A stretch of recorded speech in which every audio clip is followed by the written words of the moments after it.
천지간의 꽃이에요. 눈을 뜨면 다 보이는 게 꽃입니다. 봄이 와서 꽃이 피는 게 아니라 꽃이 피니까 봄이에요. 만약 꽃이 없다고 생각해 보세요. 그럼 봄이 아니에요. 꽃이 있으니까 봄답지, 꽃이 피지 않는다면 이 봄이라고 할 수가 없을 겁니다. 우리가 세상 사는 일도 마찬가지일 겁니다. 어떤 개인이건 집안이건 어떤 인생에 그런 꽃을 피우면서 사는 집은 복받은 집이고, 계절이 와도 꽃을 피우지 못한 그런 그 집안이 있다면은 그건 어두운 집안일 거예요. 제가 얼마 전에 이 당사자의 친구 되는 분한테 들은 이야기예요. 올해 그 70된 그 할아버지가 한 3년 전에 같이 살던 부인이 돌아가셨대요. 혼자 아파트에서 사는데 아들 며느리가 복이 안 됐으니까 혼자 독거 노인이 돼가지고 사는 게 복이 안 됐으니까 그 팔고 집으로 돌아오시면은 저희들 자기 집으로 돌아오시면 잘 모시겠다고. 그렇게 이제 몇 년 동안 사정사정해서 이제 그 할아버지가 다 가산을 정리하고 아들 집으로 들어갔던가 봐요. 들어갈 때 이제 지참금 같은 거 가지고 가겠죠. 뭐 빈소로 가겠어요. 그 한동안 지내다가 이제 어느 날 무슨 일이 있어서 이제 아들 며느리 방에 우연히 들어갔대요. 뭘 찾다가 가계부가 눈에 띄어서 그냥 무심히 이렇게 훑어보니까 거기 항목에 촌놈 용돈 2만 원 이런 기록이 보이더라네요. 자기 시아버지한테 용돈 준 것을 이제 촌놈 용돈 2만이라는 거예요. 이 가계부로 자기가 아주 큰 충격을 받고 바로 그날로 그 집을 나왔대요. 가정이란 어떤 곳입니까? 가족이 한데 모여서 오순도순 살아가는 곳입니다. 밖에 나가서 지치면은 돌아가 편히 쉴 수 있는 곳이에요. 어느 때든지 우리들을 반가이 맞아주고 받아들이는 곳입니다. 이 가정이에요. 전통적인 가정에서는 가장이 있고 주부가 있고 또 부모님이 계시고 자식들이 있습니다. 뿐만 아니라 그 집안을 지키고 보살피는 수호신이 있어요. 그 집안을 눈에는 보이지 않지만 그 집안을 지키고 보살피는 그런 수호신이 있습니다. 개나 고양이가 아닙니다. 한데 같이 식사를 하고 우리 같이 이제 어울려야 될 텐데 각각 다르잖아요. 일어나는 시간도 다르고 하는 일들이 다르기 때문에 가족끼리 거의 대화가 지금 단절되어 있습니다. 대화가 단절된다는 것은 어떤 비극의 싹이에요. 한 집안 식구끼리 살면서 대화가 지금 끊어지고 있어요. 뭐 부르고 답하는 게 대화가 아닙니다. 어떤 공통적인 지적 관심사가 있어야 그걸 주제로 해서 속의 말을 털어놓지 않습니까? 대화가 끊어지게 되면은 가정이 삭막해져요.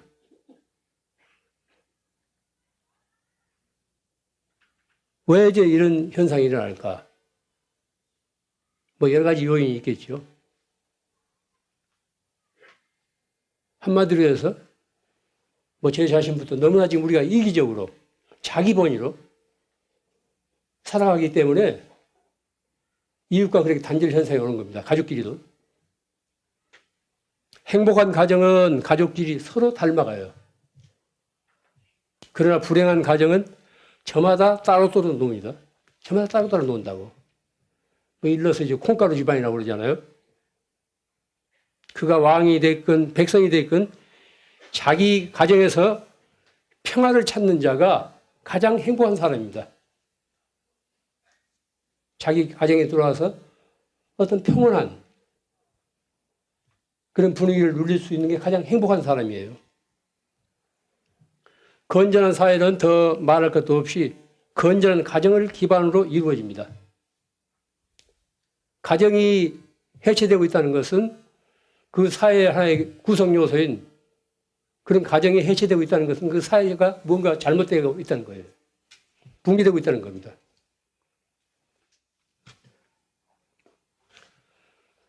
옛날하고 달라서 요즘 사람들은 태어날 때부터 자기 집에서 태어나지 않습니다. 집 밖에서 태어나도 병원에 가서 태어나요. 뭐 돌잔치, 생일잔치, 환갑잔치, 무슨 칠순, 팔순, 구순 모두 밖에서 하잖아요. 우리는 죽음까지도 자기 집에서 맞이할 수 없습니다. 집 밖에서, 병원에서 맞이하게 돼요. 이게 오늘의 우리 실상입니다. 그럼 집은 무엇 때문에 있는가? 집의 존재 의미가 지금 희석되고 있어요. 그럼 집은 뭐 하는 것인가?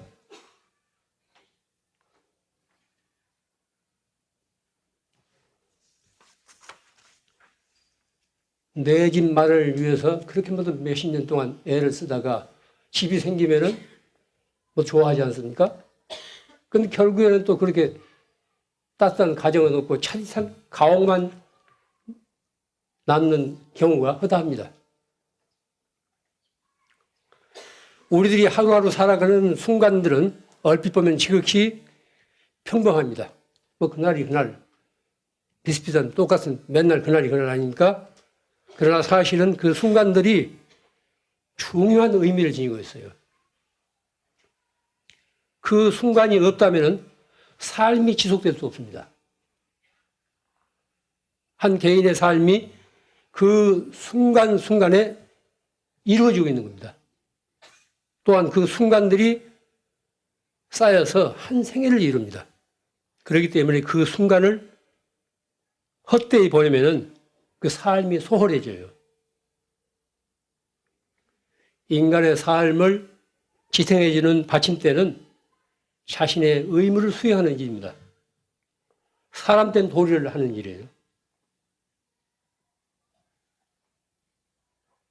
우리는 태어날 때부터 자신의 의무를 지고 나와요. 그때 그곳에서 그가 하는 일이 곧 그 사람입니다. 그 사람이 누군가? 뭘 하는 존재인가? 그때 그곳에서 그가 하는 일이 바로 그 사람이에요. 그가 하는 일을 통해서 또한 그 사람이 거듭거듭 형성되어 갑니다. 따라서 어떤 마음가짐으로 살아가느냐가 중요해요. 어떤 마음가짐으로 살아가느냐. 친구를 만날 때건 직장에서 일할 때건 어떤 마음가짐으로 우리가 이제 대하는가 아주 중요합니다. 그걸 불교적인 용어로서 용심이라고 그래요. 쓸 용자 마음심자. 마음을 이렇게 이제 활용하는 거예요. 현대인들은 속도와 돈에 정신이 팔려서 성실성을 잃고 있어요. 무슨 일이든지 쉽게 대충 넘기려고 하지 그 일에 온 정성을 기울이지 않습니다. 뭐 일꾼을 부르건 식구들이 하는 일이 다 그래요. 뭐 대충 해치우려고 하지 그 일 자체에 어떤 정성을 기울이려고 하지 않는다고. 그렇기 때문에 이 일과 사람이 하나가 되지 못합니다. 이 일과 사람이 하나가 될 때만 그 일을 통해서 그 인간이 성숙해질 수 있어요. 사실 우리들의 삶은 개인의 의지와는 상관없이 어둡고 추하고 모자라고 온갖 고통으로 둘러싸여 있습니다. 이게 사바세계의 구조예요. 이 세상의 구조입니다. 뭐 신문 방송을 듣지 않더라도 우리들 일상 보세요. 늘 사건 사고 없는 날이 없잖아요. 해 먹어도 끝이 없다고. 어둡고 추하고 모자라고 온갖 고통도 이게 우리가 둘러싸여 있어요. 우리들 상황이 그렇습니다. 그렇기 때문에 우리들의 마음가짐이 중요해요. 그런 상황 속에서, 그런 여건 속에서 우리 어떤 마음을 가지고 살아야 될 것인가. 마음 먹기에 따라서 삶이 달라집니다. 마음 먹기에 따라서 삶이 달라진다고. 그래서 마음가짐은 바로 삶의 본질이 되어야 돼요. 삶의 본질이 어디 먼데 있는 것이 아니라 순간순간 우리 마음 쓰는 일, 마음가짐, 이게 삶의 본질이 되어야 됩니다. 우리가 한 생각을 일으켜서 어떤 생각을 할 때 이것이 삶의 본질인가 스스로 물어야 돼요. 저는 이제 머리가 나빠서 무슨 기억력이 약해요. 그 전날 원고를 보내놓고도 그 제목이 뭔지도 까맣게 잊어버릴 수가 허다합니다.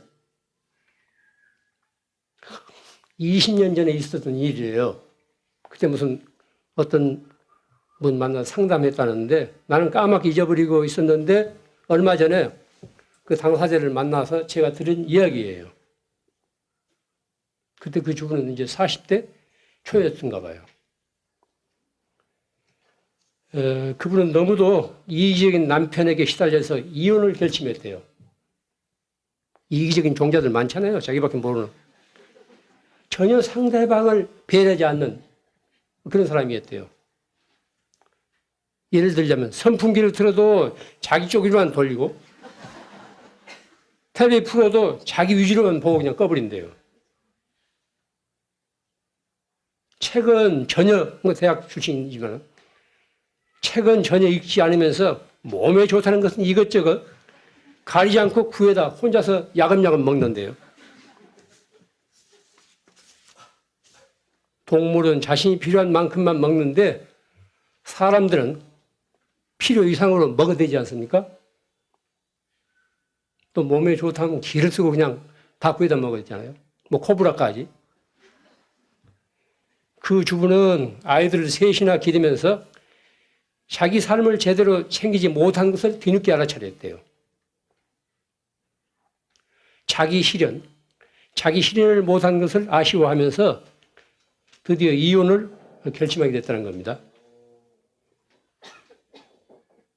나는 다 이제 잊어버렸는데 그때 저를 만나서 제가 했다는 말이 있어요. 나는 한번 말하고 나면 다 잊어버리는데 그분이 뭐 기억했던가 봐요. 식사 준비를 할 때 얄미운 여성한테 뭐 밥 준다고 절대 생각하지 마라. 식사 준비를 할 때도 부처님께 공양을 올린다는 마음가짐으로 하시오. 뭐 제가 그렇게 얘기했대요. 식사 준비를 할 때도 차를 만들 때도 부처님께 공양을 올린다는 그런 그 마음가짐으로 하십시오. 또 아이들 아버지가 저녁 때 퇴근해 집에 돌아오면은 부처님이 돌아오신다고 반기세요. 또 밖에 나갈 때 뒷모습을 보고도 부처님 뒷모습이라고 생각하십시오. 제가 그렇게 말했대요. 그분 이야기가 처음에는 이렇게 말한 제 말이 전혀 먹혀들지 마음에 와 닿지 않더래요. 그러나 이제 마음 공부 삼아서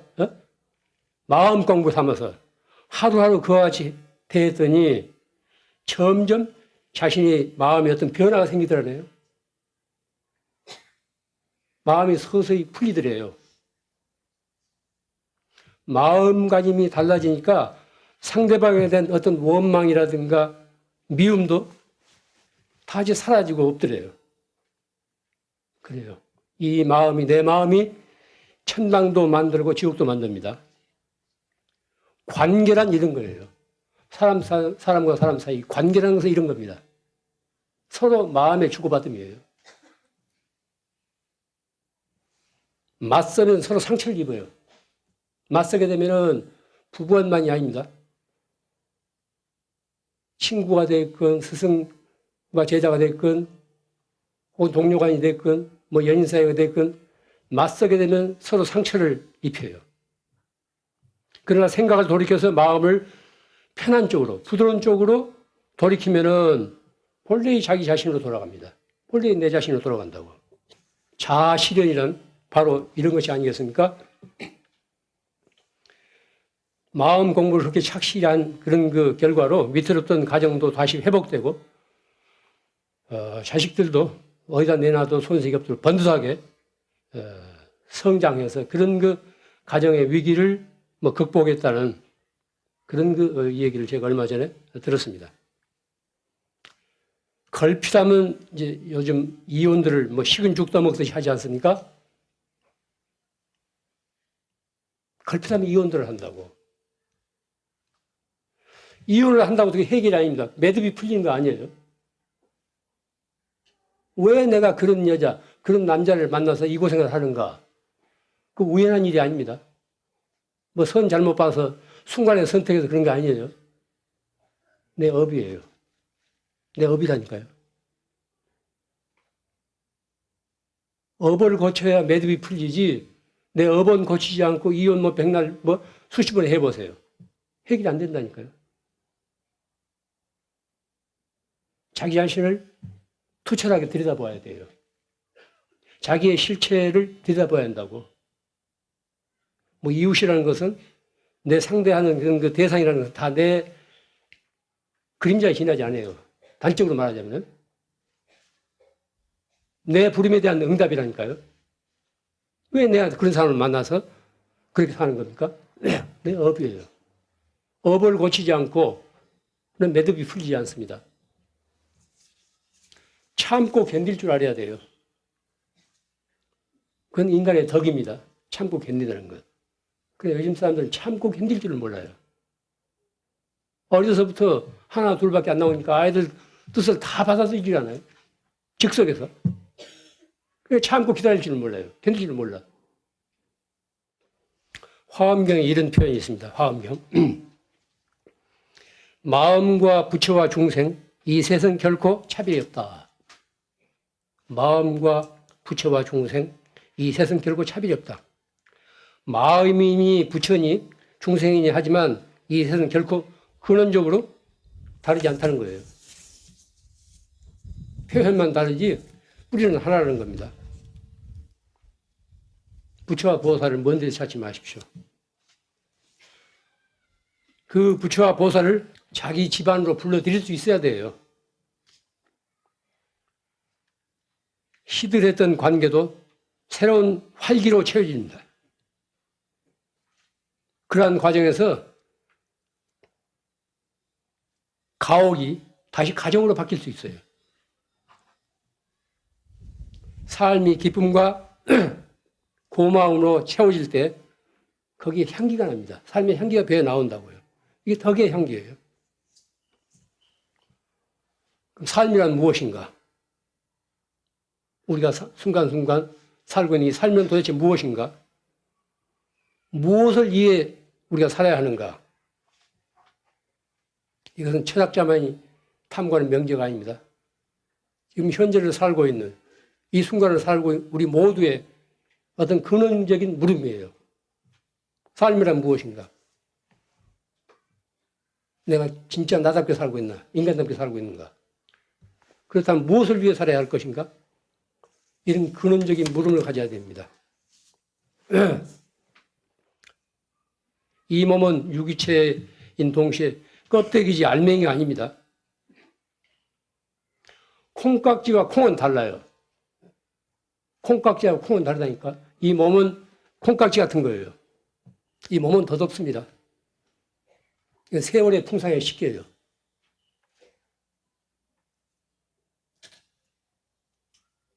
그러나 콩은 세월의 풍상에 시키자 늘 어떤 새로운 싹, 생명력을 지니고 있어요.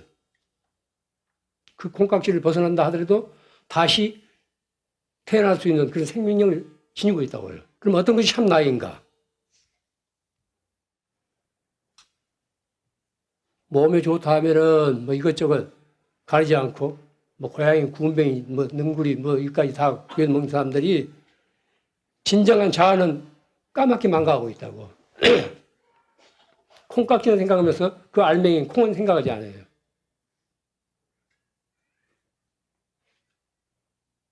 진정한 자아를 위해서는 아무 일도 하지 않습니다. 마음 공부란 몸을 위한 것이 아닙니다. 우리가 기도하고 참선하고 참여하는 일은 결코 몸을 위해서가 아닙니다. 오늘 절에 이렇게 오신 것은 몸이 오는 게 아닙니다. 일도 많은데 무엇이 들어서 여기 내 몸을 운전해서 여기까지 왔다고요. 여기 안 올 수도 있는데 한 생각이 이렇게 일어나서 여기 오셨잖아요. 몸은 그저 따라올 뿐이에요.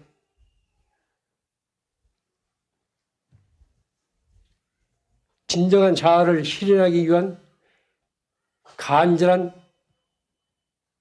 염원이며 정진입니다. 우리가 마음 공부란 뭐냐? 몸을 위한 것이 아니라 기도하고 참선하고 참여하는 일은 몸을 위해서 결코 아닙니다.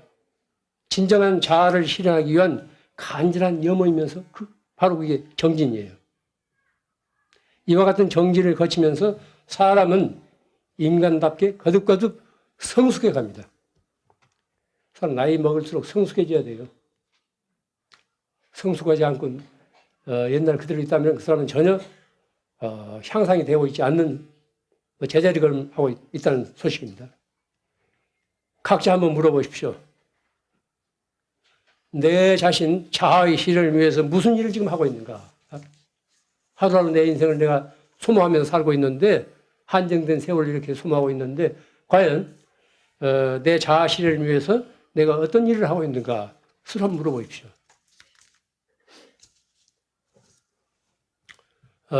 여기저기서 이제 꽃이 피어나는 것을 보고 구경만 할 것이 아니라 이 봄철에 내 자신은 어떤 꽃을 피우고 있는지 한번 되돌아보세요. 꽃을 피우지 않는 나무는 건강한 나무가 아닙니다. 상록수인 소나무, 잣나무, 전나무도 다 꽃을 피워요. 삶이란 무엇인지, 무엇을 위해 살아야 할 것인지 거듭거듭 물어야 돼요. 우리가 산다는 도대체 무엇인가? 그렇다면 무엇을 위해 우리가 살아야 할 것인가? 거듭거듭 물어야 돼요. 해답은 그 물음 속에 들어있습니다. 과일에 씨앗이 박혀 있듯이 해답은 그 물음 속에 들어있어요. 그러나 묻지 않고는 해답을 끌어낼 수가 없습니다. 자신들의 삶을 저마다 꽃 피우면서 사는 따뜻한 가정의 가계부에는 총놈 용돈 2만 원이 아니라 부처님께 용돈 20만 원이라고 기록될 수 있습니다. 좋은 봄 맞으십시오. 제 말은 이만 끝이겠습니다.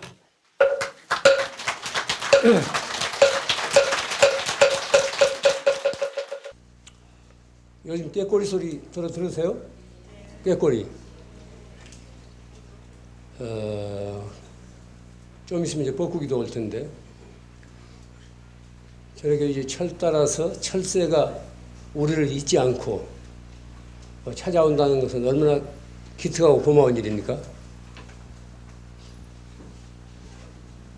지금 매연으로 뒤덮이고, 뭐 황소로 뒤덮이고, 뭐 소란스러운 그 세상인데도 철새들이 잊지 않고, 저버리지 않고, 이 땅을 이렇게 찾아옵니다. 그런 걸 보면은, 생각할 바가 참 많아요. 이 사람은 더러 이제 부도를 내고, 자기가 한 말에 대해서 책임을 지지 않는데, 저는 짐승들은 철 따라서 저렇게 거르지 않고 꼭꼭 찾아옵니다.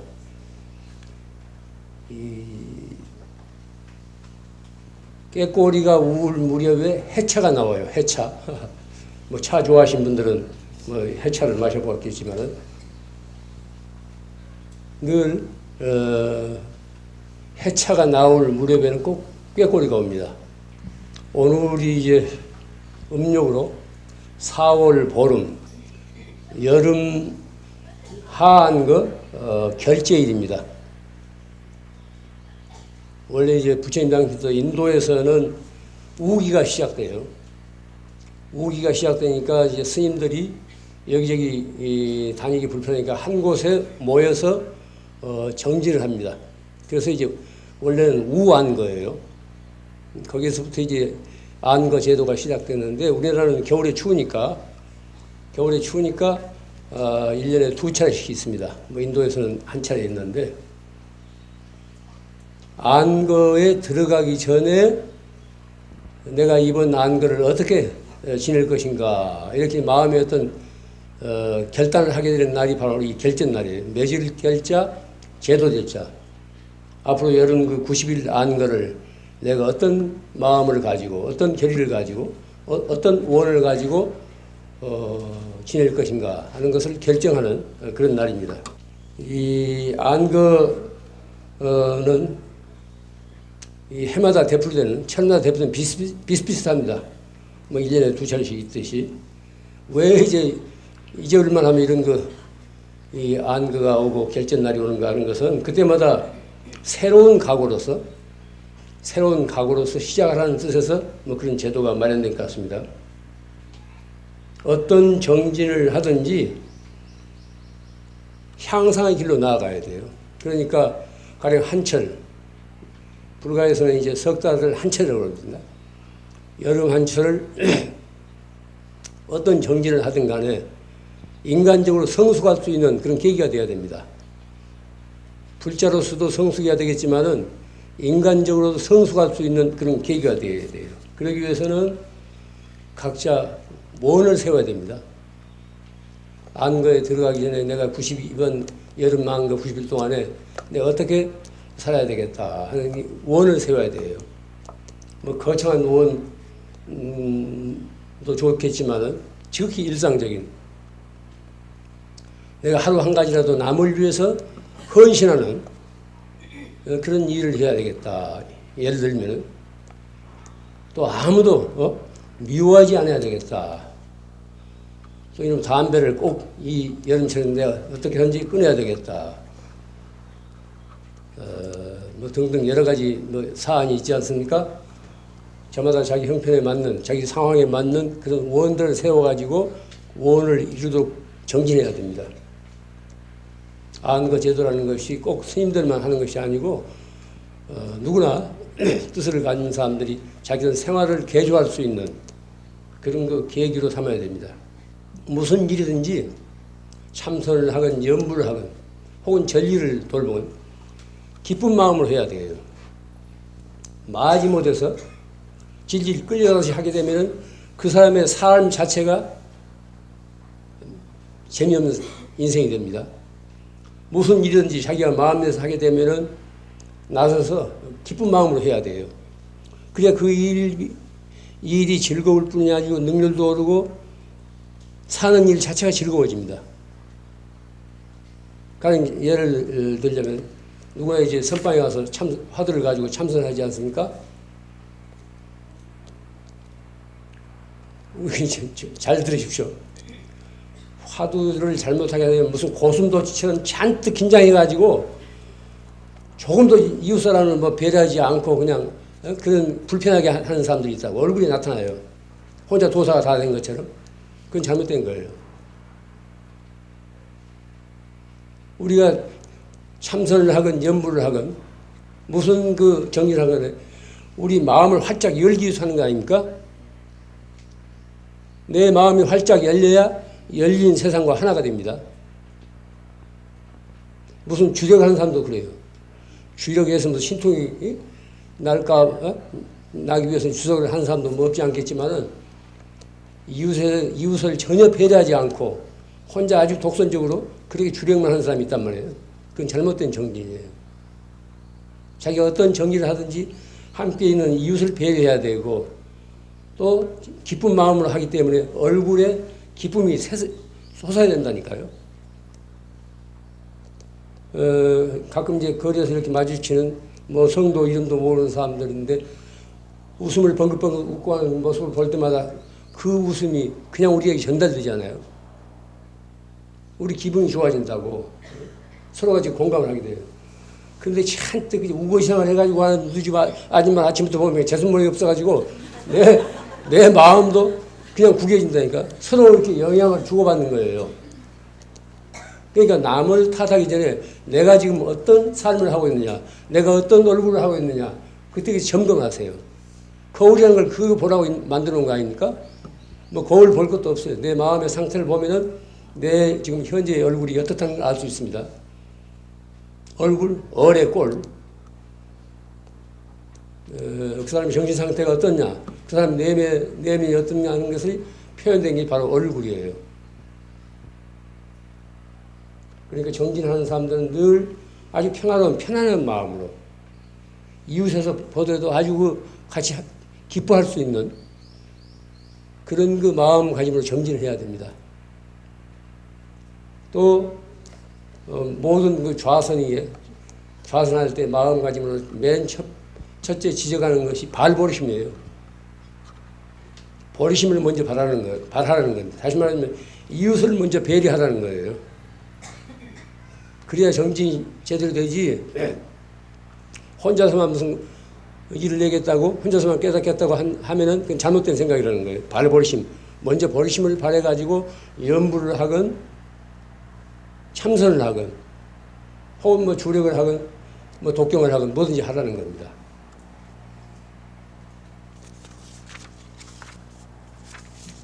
또 올 여름에는 이제 여러 가지 뭐 기도가 있습니다. 지장에는 천일 기도도 시작되고, 또 이제 백중을 앞두고 또 이제 기도도 시작되고, 뭐 절마다 똑같은 일인데, 기도는 꼭 무슨 소원이 있어서만 하는 게 아닙니다. 꼭 소원이 있어서만 기도하는 건 아니에요. 기도는 모든 신앙생활을 하는 사람들의 기본적인 정진 태도입니다. 기도를 다른 말로 풀이하자면 참여하고 발언하는 일이에요. 우리가 무량겁을 지나오면서 어떤 빚을 지었을지 모르기 때문에 그걸 참여하는 거예요. 또 발언, 내가 어떻게 앞으로 살겠습니다 하는 삶의 목표를 세워가지고 참여하고 발언하는 일 자체가 기도의 내용을 이룹니다. 기도에는 다른 게 없습니다. 그저 간절한 마음으로 해야 돼요. 간절한 원은 반드시 이루어집니다. 그러니까 이제 부처님이나 보살 이런 분들은 그 원의 힘으로서 이루어진 겁니다. 제가 가끔 얘기합니다. 부처님이나 보살들은 원의 힘으로서 불보살이 됐고, 중생은 자기가 하는 그 업의 힘으로서 이제 그렇게 이제 중생의 테두리에서 벗어나지 못한다는 겁니다. 업과 원은 그렇게 달라요.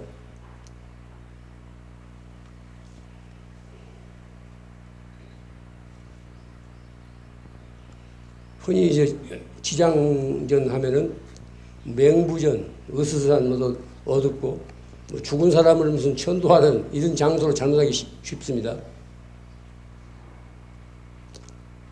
뭐 지장보살은 다른 보살들과 달라서 승상을 하고 있어요. 스님들 모습을 하고 있다고. 머리 깎고, 뭐 육한장 짚고. 중국 같은 데는 이제 지장 신앙이 굉장히 성합니다. 뭐 일본에도 그렇고. 우리나라 같은 경우는 과거에는 모르겠는데 현재는 지장 신앙이 그렇게 뭐 성하지 않아요. 심지어 중국 뭐 구화산에 가면은 신라 이제 스님이 거기 와서 이제 공부하셨는데 그분을 바로 지장보살로 그렇게 이제 지금도 모시고 있어요. 큰 뭐 가마를 떨치고 뭐 한국에서 온 분들을 관광객들을 그 고장에서는 구화산 그 고장에서는 아주 기쁜 마음으로 마치 그 지장 스님의 김지장 스님의 후예나 되는 것처럼 그렇게 기꺼이 맞이하고 그럽니다. 그러니까 무슨 지장보살은 무슨 그 지옥의 문직이라고 생각하지 마십시오. 문수보살, 보현보살, 관세음보살, 대세지보살 이런 분들은 지장보살까지 포함해서 청정법신에서 나누어진 하나의 분신이에요. 화신이에요. 다시 말하자면은 부처님의 입으로부터 태어난 그런 그 보살들입니다. 그러니까 청정법신이 관세음보살로도 나타날 수 있고 지장보살로도 나타날 수 있고 대세지보살로서도 나타날 수 있고 그렇게 1100억 화신을 나타내는 겁니다. 그 중에 하나가 이제 지장보살이에요. 어떤 경전에 보면은 어떤 경전이 출전은 제가 모르겠는데 어떤 경전에 있어요. 석가모니 부처님이 열반에 드신 후 이 다음 이제 이 부처가 미륵보살일 거예요. 미륵불이에요. 석가모니 부처님이 열반에 드신 후 미륵보살이 성도하기까지의 그 본관 이걸 이제 무불시대 부처님이 없는 시대라고 이렇게 형식적으로 말해요. 그 말도 아닌데 그렇게 이제 이해하고 있습니다. 지금이라고 해서 부처님이 없는 시대는 아니거든. 그냥 형식적으로 봐서 이제 그렇게 얘기하고 있는 거예요. 이런 말에 이제 단단히 그 명심해서 속지 마십시오. 지금이라고 해서 부처님이 없는 시대는 아닌데 문서에 이르기를 석가모니 부처님이 돌아가신 후 이 다음 부처님이 미륵불이 출생하기 전까지 그 빈 공간 그 기간을 부처님 대신해서 중생 제도를 해달라고 이렇게 이제 지장보살에게 부촉을 했어요.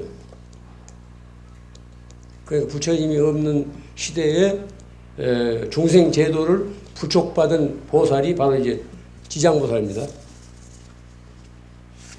뭐 잘 아시겠지만 지장보살의 원은 얼마나 지극합니까? 모든 중생이 다 제도한 다음에 맨 끝으로 자기가 제도를 받겠다는 이런 원을 세우잖아요. 모든 일체 중생이 다 이제 부처가 된 다음에 맨 끝에, 맨 나중에, 맨 마지막에서 자기는 부처를 이루겠다. 이런 원을 세운 거예요. 이 원 자체가 얼마나 거룩하고 자비스럽습니까? 설사 부처가 되지 않는다 하더라도 이런 그 원을 지극한 원을 세우고 있는 한 지장보살은 훌륭한 구도자이고 또 보살입니다. 지장보살을 어렵게 생각하지 마십시오. 각자 자기 집에는 다 지장보살이 있어요. 날라리 엄마들은 그 제외하고 정상적인 엄마들 지장보살입니다. 자식들 키우고 식구들 뒷바라지 하느라고 하면 애간장 다 녹잖아요. 본래부터 어머니가 되지 않습니다. 하나 여성인데 자식을 낳아서 기르면서 온갖 고통과 액난과 근심 걱정을 다 치르는 과정에서 어머니가 돼요. 그런 다음에는 선지식은 누구야? 자식들이에요. 그런 과정이 없다면 어머니가 될 수 없다니까요. 그래서 지장보살도 되고 관세음보살도 되고 그렇습니다. 경전에 나오는 지장보살, 관세음보살을 뭐 과거에 있었던 경전에 나오는 그런 인물로 생각하지 마십시오. 오늘 현실에서 곧 내가 지장보살이고 내가 관세음보살이라고 이렇게 생각하세요. 또 집에서 애 먹이는 존재들 있잖아요. 이 사람들, 이 존재들을 통해서 내가 이제 보살이 되고 지장보살이 되고 관세음보살이 된다고 이렇게 생각하세요. 그 사람들은 오히려 그런 대상을 선지식으로 생각해야 됩니다. 그런 대상이 없다면 내가 마음을 너글게 쓸 일이 없을 텐데 그런 애먹은 대상이 있기 때문에 그걸 극복하기 위해서 내가 참선도 하고 염불도 하고 또 이제 주력도 하고 그런 겁니다. 지장보살 같은 그 지극한 그 원을 세우는 것이 바로 이제 어머니예요. 어머니. 거듭 말씀드립니다. 어머니는 저절로 되지 않습니다. 자식들을 키우는 동안 온갖 애간장을 다 이제 놓치면서 거기 어머니가 되는 겁니다. 여기서 우리가 이제 이 혼동하지 말 것은 보살이라고 할 때 여기는 성차별이 없습니다. 뭐 관세음보살은 여성이고 뭐 지장보살은 남성이고 이렇게 생각하지 마십시오. 성 자체는 보살에게는 그런 거 성차별이 없습니다. 여성이 지장보살도 될 수 있고 남성이 지장보살도 될 수 있고 또 여성이 관세음보살도 될 수 있고 남성이 관세음보살도 될 수 있습니다. 여기서는 이제 그 성차별이 없는 거예요. 기도는 법당에서는 하지 않습니다. 법당에서 하는 것은 지극히 형식적인 기초적인 기도예요. 때와 장소를 가리지 않고 한결같이 꾸준히 나아가는 것을 정진이라고 하지 않습니까? 정진. 정진이라고 하는 건 뭐냐? 때와 장소를 가리지 않고 한결같이 꾸준히 나아가는 것을 정진이라고 그래요.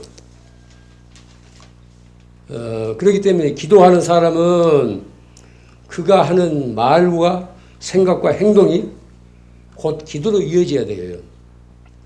법당에서만 기도하고 그냥 돌아서면은 딴 생각하게 되면 그건 기도하는 사람이 아닙니다. 법당에서 익혔던 그런 정진력을 바로 이제 일상생활 속에서 집에서거나 거리에서거나 뭐 전철 안에서거나 버스 안에서거나 그 마음과 생각과 행동이 바로 기도로 이어져야 돼요. 그렇지 않으면 기도에 뜸이 안 든다니까요. 법당에서만 하고 돌아서면 그냥 기도하는 상관없는 행위를 한다면은 기도에 뜸이 안 든다고.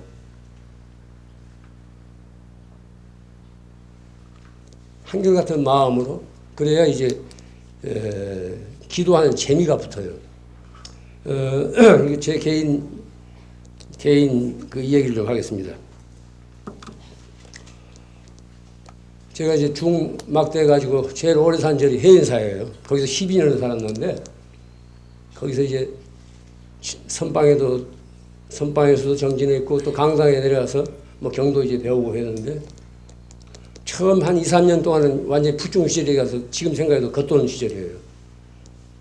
여럿이 모여서 웅성거리고 그냥 그렇게 살던 시절이에요. 한 2, 3년 지나가니까 중노릇이 뭔가 이런 게 서서히 생각이 잡혀요.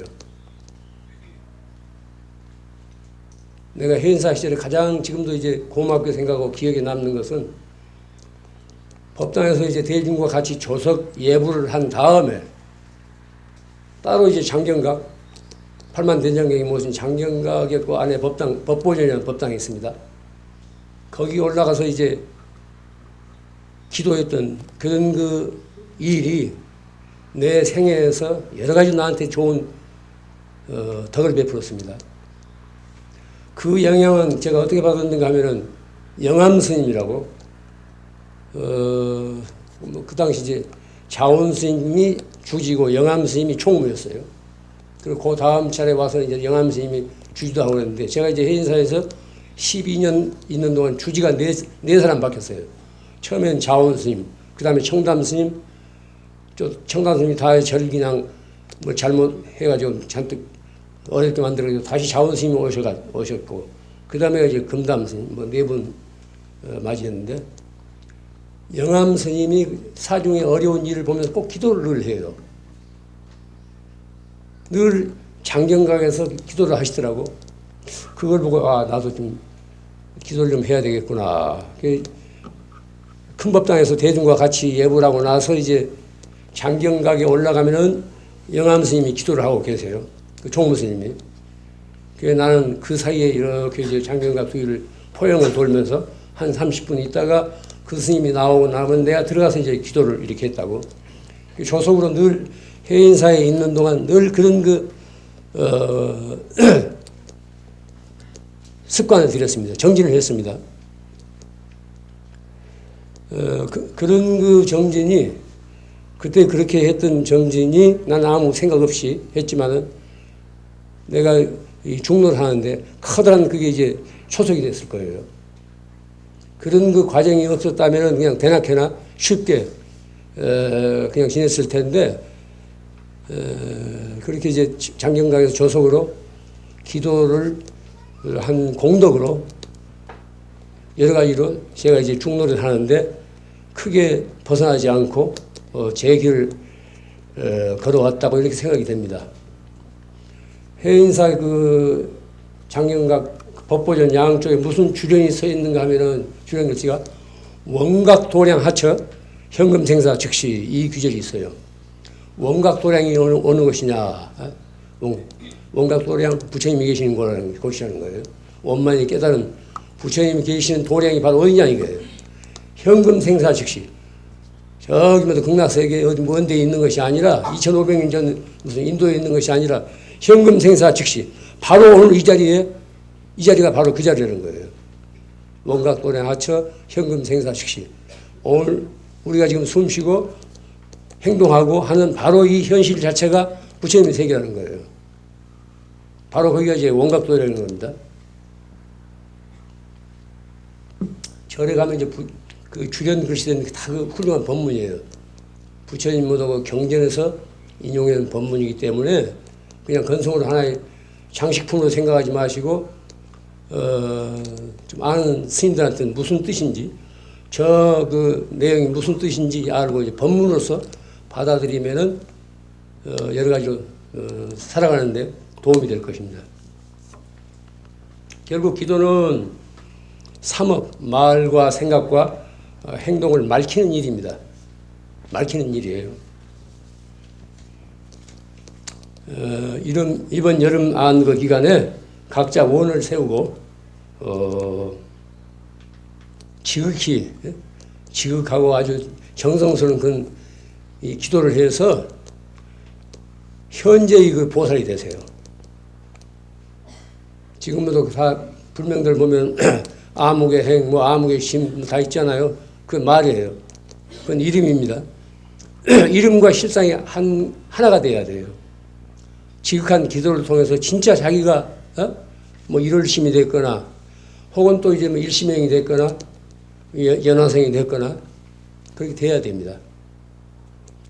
안거 기간을 그런 자기가 거듭날 수 있는 인간적으로 보다 성숙하고 신앙인으로서 보다 원숙해질 수 있는 그런 계기로 삼다면은 하루하루 소홀히 지내지 않게 될 것입니다.